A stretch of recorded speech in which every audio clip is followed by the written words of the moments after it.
ඔහුම ගැල් සාත්තුවට එකතු වුණු ගැල් නායකතුමා සෙසු වෙළෙන්දන් හට ගමනේ ඇති දුෂ්කර බව වටහා දී අවවාද අනුශාසනා කළ අන්දමයි මේ සුපසන් වෙසක් තොරණේ අංක 5 දරන සිදුවම විස්තර කරවන්නේ.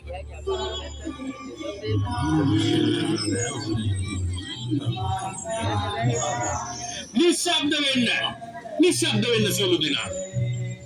රාමයේ කියන කාරණා සියලු දෙනාම හොඳින් සිතට ගත යුතුයි. සහ වාදන අවවාදය ඒ ආකාරයෙන්ම පිළිපිය යුතුයි. වැටුණාද ඔබලාට? ක්‍රිකට්ද අප ගමන් කරන මගෙහි දුර ප්‍රමාණය. කුමන බිමක් කරහද අප යා යුතු වන්නේ? ඒ දැනීම බොහොම ප්‍රමාණවත්. හොඳයි. තමන්ට අයිති ගවයින් හට ආහාර ජලය ඇතිතරම් ලබා දුන්නද?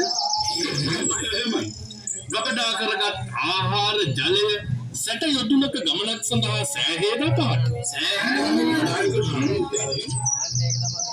හොඳයි. එහෙමනම් ඉෂ්ට දේවතාවුන් වහන්සේ සිහි කරගෙන අප දැන් අපේ වෙළඳ චාරිකාව ආරම්භ කරමු. හොඳයි. සියලු දෙනාටම ජය වේවා. යහපතක්ම වේවා.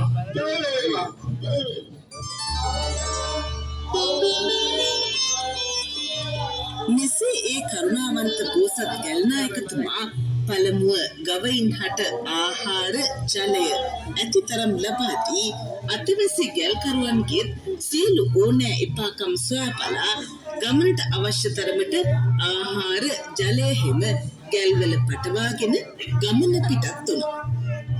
ගමන් මගේ වැටේ තිබුණේ ගිනි තන කාන්තාරයක් නැත්තේ. යොදුන් 60ක දොරක්. ගමන කොතෙක් කටුක නමුත් බෝසත් ගැල් නායකතුමාගේ ධනාත්මක ආකල්පයන්ගෙන් සිතුවිලි සල්මත් කරගත් පිරිස විනෝදශීලීව ගමනේ යෙදුණා. අන්නේ අවස්ථාව තමයි මේ දර්ශනීය වෙසක් මහා තොරණ කලාවේ අතිදක්ෂ ප්‍රවීණයෙකු වන ආනන්ද ප්‍රේමලාල් සිත්තරානන් විසින් ඔය අංක 6 දරන රූපරාමයේ දර්ශනීය ලෙස සිතුවමට නගා තිබෙනවා. පාදමට ඉහළින් ඉතා අලංකාරවත් ලෙස නිර්මාණය කර තිබෙන්නේ එදා ඒ ගැල් සාත්තුව ගමන්ගත් අංගමයි පින්වතුනි. ගොඩ ගොඩේ සපු කන්වේ බැන්ද ගොනා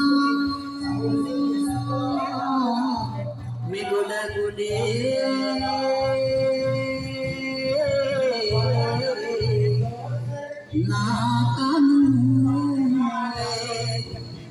බැන්ද ගොනා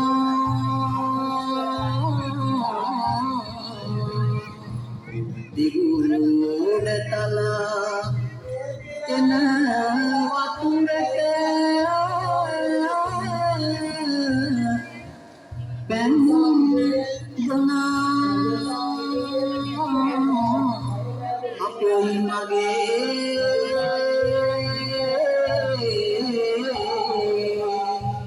රන්මුතු වල්ලියා ගොනා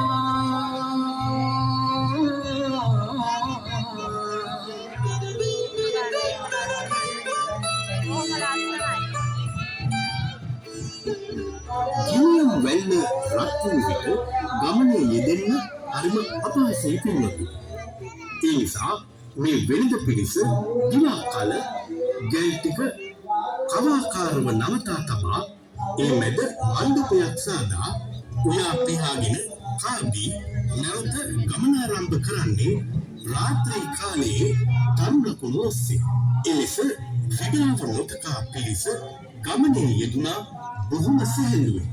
කවට කතා බහ ගැන් සීපදරාව සිනා හඬවල් ඊට මහඟු පිටවහලක් වුණා. දැන් යොදුන් 59ක් ගමන් කර අවසන්. ඉතිරි වී තිබෙන්නේ තව එක